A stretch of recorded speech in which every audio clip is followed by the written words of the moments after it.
ಬಾಲ್ಯದ ಭಕ್ತಿ. ಚಿಕ್ಕ ವಯಸ್ಸಿನಿಂದಲೇ ಚಂಡೀಶ್ವರನು ಲಾರ್ಡ್ ಶಿವನಿಗೆ ಅಪಾರ ಭಕ್ತಿಯನ್ನು ತೋರಿಸುತ್ತಿದ್ದನು. ಗೋವುಗಳನ್ನು ಮೇಯಿಸುತ್ತಿದ್ದಾಗ ಅವುಗಳ ಹಾಲನ್ನು ಸಂಗ್ರಹಿಸಿ ಶಿವಲಿಂಗಕ್ಕೆ ಅಭಿಷೇಕ ಮಾಡುತ್ತಿದ್ದನು. ಇದು ಅವನಿಗೆ ದೇವ ಸೇವೆಯಾಗಿ ಕಂಡಿತು. ತಂದೆ ಮಗನ ಘರ್ಷಣೆ. ಒಂದು ದಿನ ಚಂಡೀಶ್ವರನ ತಂದೆ ಯಜ್ಞದತ್ತ ಈ ವಿಷಯ ತಿಳಿದು ಕೋಪಗೊಂಡನು. ಅವನು ಆ ಹಾಲಿನ ಪಾತ್ರೆಯನ್ನು ತಟ್ಟಿ ಕೆಡವಿದನು.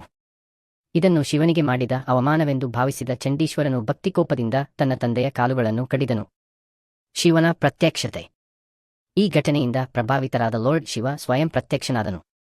ಅವನ ಭಕ್ತಿಯನ್ನು ಮೆಚ್ಚಿ ಚಂಡೀಶ್ವರನಿಗೆ ದಿವ್ಯ ದೇಹ ನೀಡಿದನು. ತನ್ನ ಪರಿವಾರದಲ್ಲಿ 5ನೇ ಸ್ಥಾನವನ್ನು ಕೊಟ್ಟನು. ನನ್ನ ಪುತ್ರರಿಗೆ ಸಿಗದ ಅಧಿಕಾರ ನಿನಗೆ ಸಿಗಲಿ ಎಂದು ವರ ನೀಡಿದನು. ಶಿವನಿರ್ಮಾಲ್ಯ ರಹಸ್ಯ. ಈ ವರದಿಂದ ಚಂಡೀಶ್ವರನು ಶಿವನ ದೇವಸ್ಥಾನಗಳಲ್ಲಿ ಅತ್ಯಂತ ಮಹತ್ವದ ಸ್ಥಾನ ಪಡೆದನು. ಇಂದಿಗೂ ಪ್ರತಿ ಶಿವಾಲಯದಲ್ಲಿ ಶಿವನಿಗೆ ಅರ್ಪಿಸಿದ ನಿರ್ಮಾಲ್ಯ ಹೂವು ಪ್ರಸಾದ ತೆಗೆದುಕೊಳ್ಳುವ ಮೊದಲು ಚಂಡೀಶ್ವರನಿಗೆ ತೋರಿಸಿ ಚಿಟಿಕೆ ಕೈ ತಟ್ಟುವುದು ಮಾಡುವುದು ಒಂದು ಪವಿತ್ರ ಆಚರಣೆ. ಇದು ಅನುಮತಿ ಪಡೆಯುವ ಸಂಕೇತವೆಂದು ನಂಬಲಾಗುತ್ತದೆ.